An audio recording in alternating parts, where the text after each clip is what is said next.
Story 1. The Mad Woman on the Bus. A true horror story that happened when I was on my way to visit my grandmother. That day, I kept trying to catch a bus, but all the routes were full packed, even at midnight. Finally, I managed to board one. It was late, around 12 a.m. On the bus, there were only a few people. The driver, the fare collector standing with half his body leaning out the door, 2 girls, a man, and an old woman. As we passed by the psychiatric hospital, a strange woman appeared at the side of the road. She was wearing a hospital gown. Her head was completely shaved and her face was pale as a corpse. She stood there, pointing at the bus, asking to be let in. The bus stopped right in front of her. Everyone on the bus fell silent. The road was now covered in thick fog and darkness. The bus headlights were the only source of light. I was texting my grandma, telling her I'd be arriving soon, when I glanced up at the woman. Just as she was about to board the bus, the driver suddenly hit the gas and sped away, leaving her behind. I was confused, so was everyone else. We all stared at the driver. He looked terrified, but didn't explain anything. I leaned over and asked him, "Why didn't you let her in?" With a trembling voice, he replied, "That wasn't a normal woman." He looked up into the rearview mirror, but said nothing more. Then he accelerated again. Curious, I looked in the same direction, and I saw her. The woman was chasing after the bus. Her posture was unnatural, her speed inhuman. She was running so fast I couldn't make out her face.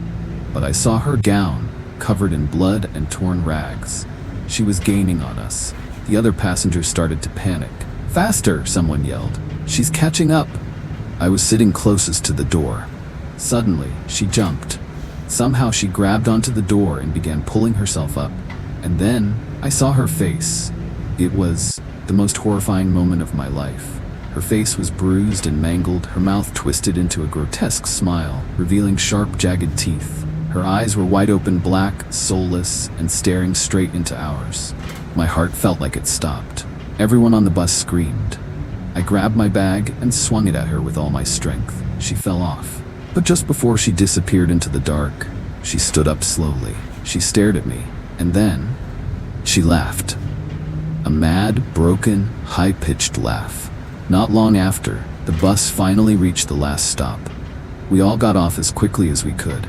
After paying the fare, I stepped into the nearby 7-Eleven to grab something to eat and calm myself down. At the checkout, still shaken, I tried to act normal. The cashier asked, "Are you okay?" "Yes," I said. "I just ran into a mad woman on the bus." But what he said next sent chills down my spine. "Oh, I know who you mean," he said. "She had cancer, so they shaved her head.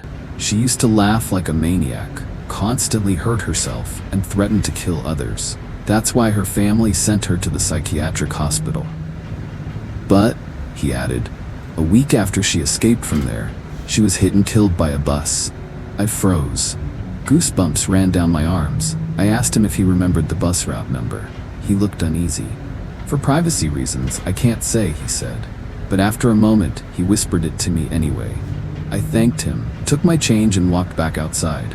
I searched for the bus I had just taken, and when I saw it, I couldn't move, because it was that bus, the exact same one that had killed her. Story 2. Midnight Route 47.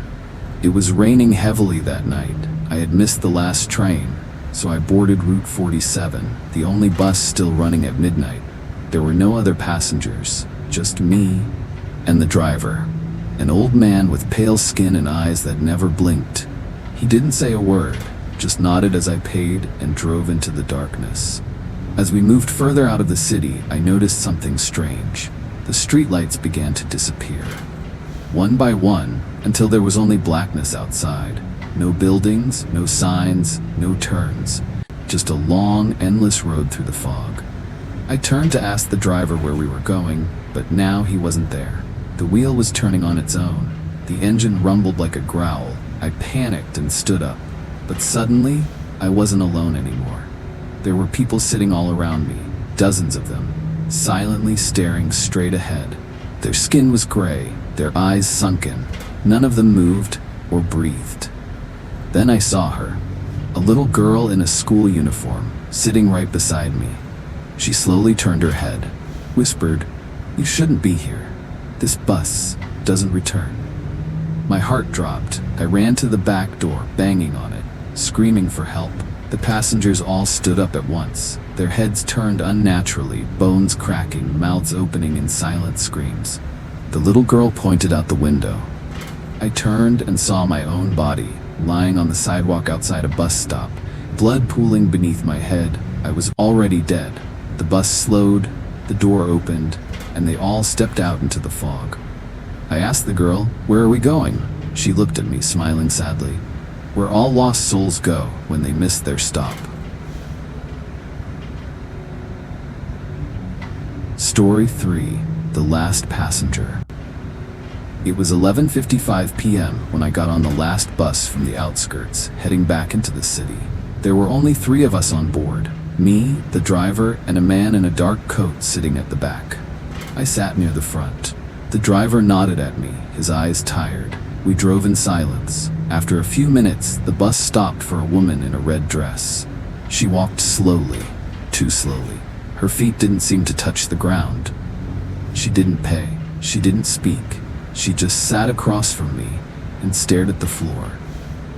Then, the man at the back stood up. He walked to the front, whispered something into the driver's ear. The driver slammed the brakes, pulled over, turned to both of us and said, "Everyone off. Now." Confused, I stood up, but the woman in red didn't move. The driver looked at me and said, "Not her. You."